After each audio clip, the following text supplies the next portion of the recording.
Hi, my name is Mia and this is my virtual vanity. Some of you guys may not know this, but I work IT support. And IT support usually involves working in shifts, especially if you're a multinational, international company that supports multiple locations. One such shift that I work that is both a blessing and a curse is the 5 a.m. shift. It's a blessing because you actually have the time to do the shit that you want to do and you're not constantly bombarded by new stuff that you need to do, but it's a curse because you gotta wake up at 4:35. So that sucks. I have no problem with people seeing me barefaced. The majority of that shift, I actually do it barefaced with my colleagues. The thing is that it's unpleasant as it is waking up so early. It is. And I don't want to give up such an intricate, intrinsic part of my routine, and that is makeup, and be even more miserable because I'm not doing the habits that I like doing in the morning. For me, makeup is a very tactile, sensorial experience that helps me start the day. Because there's nobody at work aside me and my colleagues, and I don't give a shit if they see me doing my makeup at my desk, I grab a little makeup bag. But of course, I just can't grab any sort of makeup. I have to consider space, I have to consider multi-usability, I have to consider that if I want something, I need to have the tools for it. So I'm going to guide you through my logic and the steps that I go through to shop my stash for my 5 a.m. shift, which I just came back from. I'm tired, I want to go to sleep, but let's profit from the little daylight that we fucking have in winter in Romania and show you my pics. This is my vanity currently. I will be filming an inventory of everything I have after this. This is the little makeup bag that I use to put stuff in. So let's start with base products. I prefer to not wear any foundation on this shift because when I get home from work, all I want to do is just take my makeup off and be done, and taking foundation off is just more work than necessary. So I actually put more thought into what kind of primers that I want to use. I can't use, for example, a primer that is more gripping and efficient for foundation, like the Catrice one, or something that is very hydrating, like the Catrice Fresh It Up, because while this looks beautiful under foundation, on its own it's just a moisturizer. It doesn't do much to the actual skin. So what I will do is I pick two primers to take with me. I pick an illuminating one. The e.l.f. one is my only one at the current moment, so it goes in the bag. Well, it will go for my next shift. And I also pick something that is pore minimizing because I want to look dewy, I want to look fresh, but I also want my skin to be perfected without a lot of effort. My two pore filling primers are the Cover FX Blurring Primer, and I also have this Urban Decay Optical Illusion Primer. My pick basically depends on my mood for the day. The Urban Optical Delusion is more moussey, while the Cover FX is a bit drier to the touch, if it makes sense. This feels more like a thick cream. So as I said, it kind of depends on my mood for the day, and if I have more space in my makeup bag, I will pick this. If I have less space, I will pick that. Since we're in these drawers, let's talk blush highlight. I have quite a limited choice regarding blush and highlight because I don't want to grab brushes with me, because that takes up valuable space in my makeup bag, and I also don't want to ruin those by smushing them around.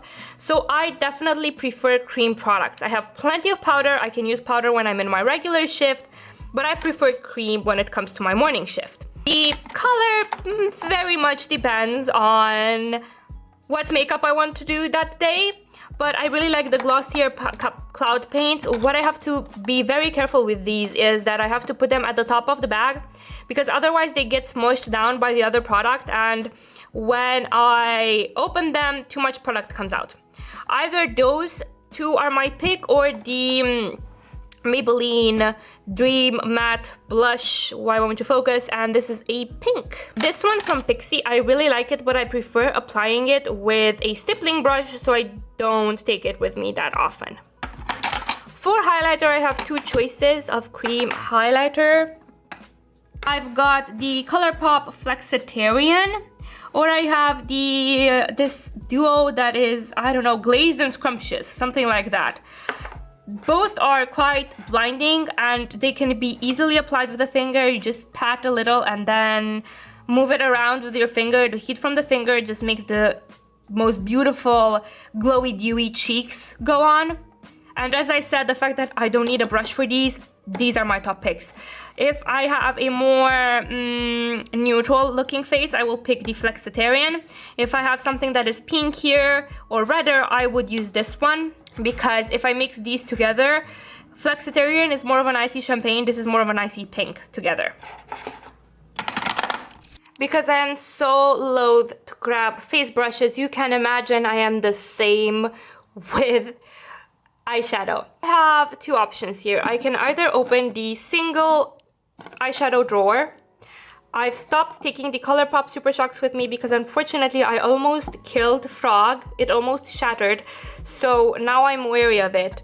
I also don't take these ones because this is my quad of 4 favorite duochromes and I don't want to lose those. I don't want to shatter them. I think the principle after I guide myself here is, would I cry if I lost this? And if it happens that I do cry, is it easily replaceable? And unfortunately, these are not easily replaceable. The ColourPop ones are not easily replaceable. So I'm left with choices that are easier to get directly in the country in a store. I love using this Maybelline Color Tattoo. This is an on and on bronze because it's very easy to apply with my finger, makes me look intentionally tired, like I'm badass tired as opposed to dead inside that just want to go home to sleep tired. This Sephora collection one in Shock is the same principle. It's a bit more luminous, but it's a brown color that makes you look intentionally tired, like an intentional smoky eye, bags under the eyes type of look. But if I want to look more fresh and more awake, and again, choosing something that is not limited edition and isn't hard to get like the Sydney Grace, I grab a couple of options. So I have the Essence Melted Chrome here, and this is in Zinc About You, which is the perfect color for my skin. It just melts into the skin and looks luminous. So I actually decided to pull out all of my options for this Shift makeup bag and swatch them all. So the first one is the Zinc About You from Essence. The second one is Shock from the Sephora collection that I mentioned earlier. The third is the Maybelline. The fourth is this Melchior Single, and this is in Light Nude. Again, a very nudie, barely there, luminous shade that is amazing for no makeup days. And then there's also this Kiko Milano. I feel that this is the number 201 Champagne. I really love the texture of this. It's so satisfying to work through it. So you have the Melchior one and then the Kiko one right after that. So this is how they look like in natural lighting. It's very, very neutral because look, I'm going to be honest, I dress myself in the dark. I don't know what colors I'm going to use that day. I just want to look matchy. I hate it when my makeup doesn't match. So if I don't know what clothes I'm going to wear, I revert to neutrals. So anyway, these are my picks. I pick each one of these depending on what I want. Or if I'm feeling fancy, and actually want to pick up makeup brushes as well, I take any one of these. The Too Faced one is like idiot proof. It's so light that you can't mess it up even if you're tired, if you're so sleepy. The Melchior one, again, this is if I know for sure that I actually want to look fancy that day. These are all duochromes. They're well applied with a finger, but you kind of need a brush to blend them out in the crease. These quads, they are both ColourPop, and they're from the ColourPop You Had Me at Hello palette. I depotted the palette and kind of mixed together the shades. I made a neutral peachy quad and a dusty rose quad. So if I can and want to take eye brushes with me, I will use any of the mattes in the crease and then just pop a shimmer on the lid depending on what I want. Actually, this is not ColourPop, this is Igneous Cosmetics. But whatever, these are basically the eyeshadow picks that I am limited to in this shift because I honestly do not want to grab a big palette. I don't want something that shatters, and as I said, I want something that is easily replaceable. Stock brows, concealer, powder, and honestly, we're done. For concealer. Before I usually took the Catrice Liquid Camouflage, which you're probably sick of hearing of by now, but it's really easy to apply, fingers only. It doesn't need to be blended with a beauty blender or whatever. So I used to take this one, but lately, for going concealer, if I don't have any blemishes to cover up, I use the Becca Brightening Eye Corrector, which is really nice but does need to get set, but it makes me look so stupidly awake. For brows, I want to have a strong brow, because if I don't frame my eyes, I still want to frame my face in a certain manner. So I will grab two products actually. I'll grab either one of these eye pencils, either the NYX one or the Catrice one.